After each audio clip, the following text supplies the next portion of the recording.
Welcome to the Procurement Software Podcast, where we aim to educate and inspire you about how technology is changing and shaping our profession. The truth is, there's never been a more exciting time to be in procurement, but only if you're one of those organizations that's embracing the change and driving new developments. And this podcast is all about giving you the tools to help you get there. So buckle up and let's get right into this week's show.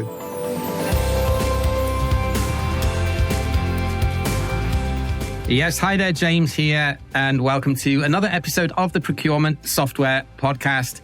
Today's episode is hopefully a little bit of motivation and inspiration for you if you're someone that is struggling to get any budget or any traction from your CFO or whoever it may be that grants you a budget for procurement technologies. I'm going to share with you a few tips and a few hacks and a few examples of some software that proves that if you start small, prove the return on investment, and that will enable you to create the snowball effect and hopefully build upon that success and expand either that piece of software into other areas of your business, or maybe to go out and get a budget for other best of breed tools that can help solve other challenges that you're facing in your procurement team. Just a quick note before we commence. Procurementsoftware.site is the only website and only directory where you can search and filter procurement software tools completely free of charge, which will enable you to really get an idea of which software solutions fit your specific needs. So you can search by primary category. You can search by maturity. Do you want to work with an early stage startup, or do you want to work with an industry stalwart? You can also filter on who their target market is. Are they going after small businesses? Are they going after mid-market, or are they indeed enterprise software? That obviously will give you a feeling for what type of price the software is, which very conveniently feed back into what we're going to discuss today. So what's the challenge? Well, the challenge is procurement typically doesn't have a software budget. Procurement as a function spends other people's money. So while in many cases a procurement team will have a budget for travel and expenses, or maybe a little bit of consultancy or training, typically procurement doesn't have a software budget. So that obviously leaves you as a CPO or a head of procurement, or even an IT category manager who's being tasked with looking at which tools could be a good fit here, with a challenge that you know that this will drive benefits, but you don't really have any money to go out and buy it within your own jurisdiction. You've got to go out with your begging bowl and get a budget from the CFO. So how do you do that? Well, CFOs typically are very numbers driven. They want to see a business case and they want to see what the ROI will be, any software investment.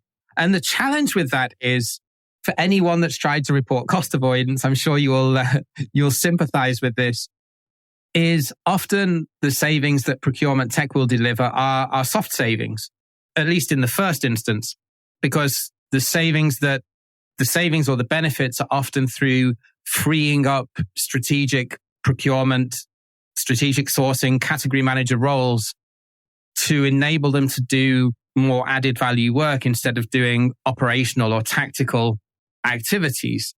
And unless you're actually going to be cutting FTEs, or unless you're going to be driving direct savings as a result of that, it's often quite hard to quantify.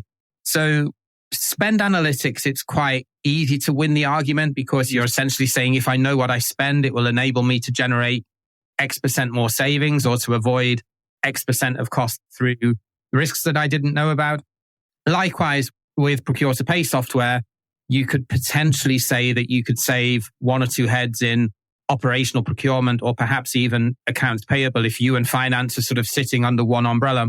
And that saving is much, much easier to prove. But some of the others are trickier. So how do you go about this? Well, if you can't show a tangible benefit through headcount reduction or hard savings, then the best way that you're going to do this is to start small and to use a pilot study, maybe in one manufacturing site or one country office location. Go with a cheap budget solution of whatever it is that you might be looking for, whatever your biggest challenge is. I often say start with why, not the what and the how. So what's your biggest challenge in your organization? That should direct you towards what it is that you would want to use as a pilot. It might be P2P, it might be SRM in terms of risk management or supplier due diligence. It might be contracts, it might be e-sourcing, could be anything, right? But the point is here, think small at the start and go with a pilot study and go out and buy some software that is perhaps a price per user per month, which enables you to keep the cost down to a minimum. So if you're going with a limited number of users, say, 5 users, and they each cost $50 a month, that's $250 a month. Or what is it? That's about $3,000 a year. You as a CPO will be able to ring fence some of your travel or training or consulting budget to be able to go out and buy that software and get proof of concept.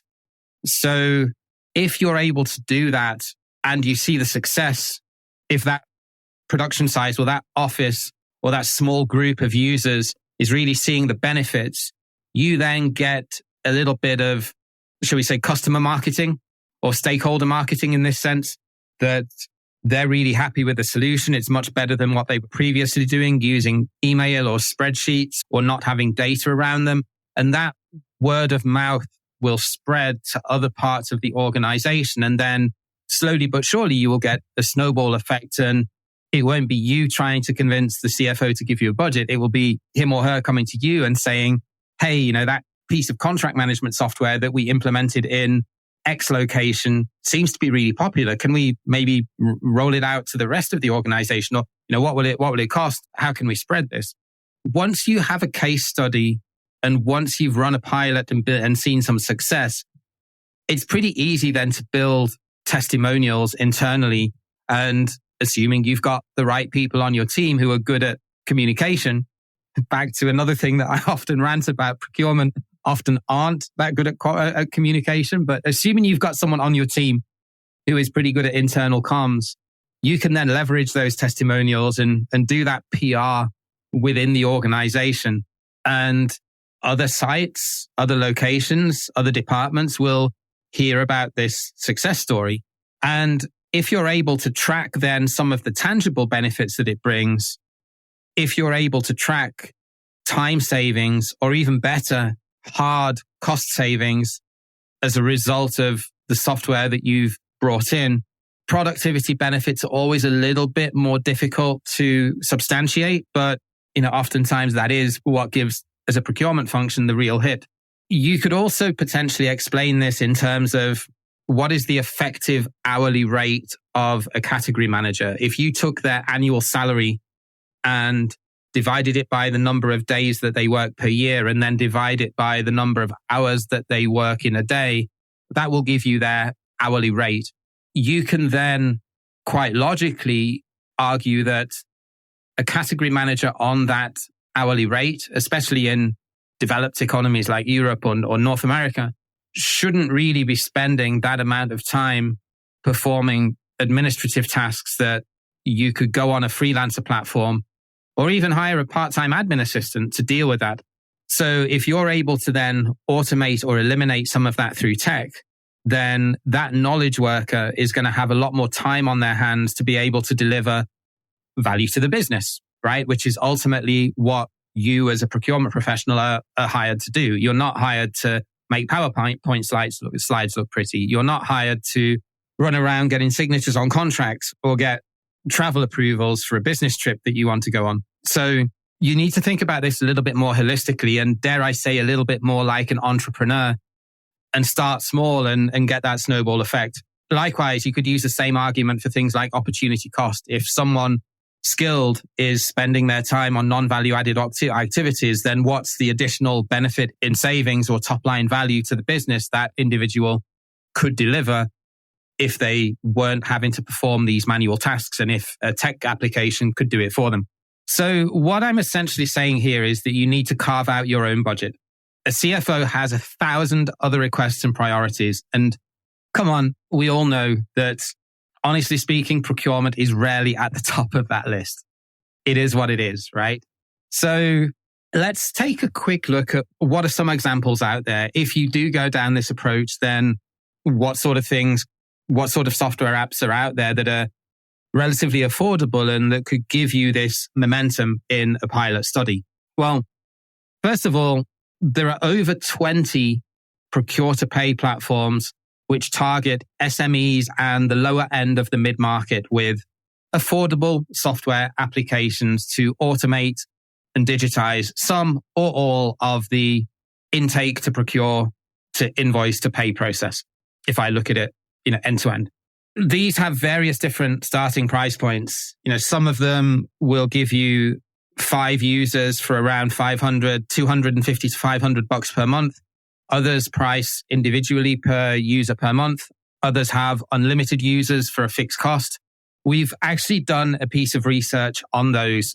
So if you're maybe listening to this and you're a procurement professional or a head of procurement, or maybe even a digital transformation lead or a CFO in a smaller or mid-sized business, and you want to try out some procurement software to get proof of concept, drop me a message or an email and I'll be happy to run you through what we've done, what different data points we have, and what it costs to get this research. Very, very affordable. And it will give you the answers in one spreadsheet, just in terms of which solution providers meet your specific needs. And in most cases where they have transparent pricing in the public domain, we've also listed what the software costs as well. Let's move over then now to SRM, or Vendor Master Data Management. You could then go with a company called Canopy. Their Collect module is only £99 British per month for up to 5 users. So that's some software that has a lot of bang for its buck when you consider that you could get all of your vendor master data, certification, compliance requirements in one piece, in one vendor record, without having to fumble through your ERP system or your accounting system, trying to find data that is, let's face it, probably out of date. On the same topic of SRM, there's another company out there called Looper, who are based in the US, and they focus more on the supplier performance side of SRM. And they also have a very affordable platform, which starts at just $29 per user per month. Let's take a quick look at contract management. You've got a company there called Concord, which also has a contracts management system, which does routing and signature of contracts at $49 per user per month, also acts as a contract repository. And then finally, e-sourcing, which is probably out of all of these, the one that has the most obvious business case. With e-sourcing, you could go with a solution like Market Dojo that allows you to run sourcing events on a completely pay-as-you-go basis with starting packages that begin at just £500 British per month. I'm not an affiliate or partner of any of these solutions. I'm not being paid to promote them. I just really like the fact that they have entry-level pricing and they're very, very transparent about it. And if you want to get started somewhere, what's stopping you from starting with one of these solutions? So I hope that's given you a little bit of food for thought in terms of how to tackle this age-old problem of, I don't have a budget, my CFO won't give me any money to go out and buy some software. I think sometimes you just need to take the matter into your own hands and create a budget for yourself. And if we're talking about something that typically is going to cost, in most cases, the softwares that we've called out and these P2P solutions that we've got in our research, in most cases, these are going to cost, less than 5K a year in most instances, especially if you just want to get started with a limited number of users. Most organizations would be able to find that money from somewhere if it's around cutting travel or training or consultancy budget, whatever it might be. Do what you have to do to get there, but you need to get a proof of concept and you need to get people raving about how what you're offering to your users is better than the status quo, which is usually email and Excel. So it's not a very difficult bar to jump over, but you have to get started. And yeah, the only way you're going to get started is taking the matter into your own hands and creating that budget yourself. If you're curious about any of these solutions that we've mentioned or if you have another pain point that you want to solve and are wondering if there is affordable software out there, just drop me a DM or drop me an email or drop me a LinkedIn message and I would be happy to assist you. We also have Power Hour consultancy calls where if you've got a specific problem that you just want to pick my brain on for an hour, you can also do that to a very affordable price. Thank you for listening. There are a lot of procurement podcasts out there, so I'm very grateful that you've chosen to insert me into your earballs today on your commute or your gym session or your lunch break or wherever you may be. Until next week, take care, thank you, and look after yourselves wherever you are in the world. And bye for now.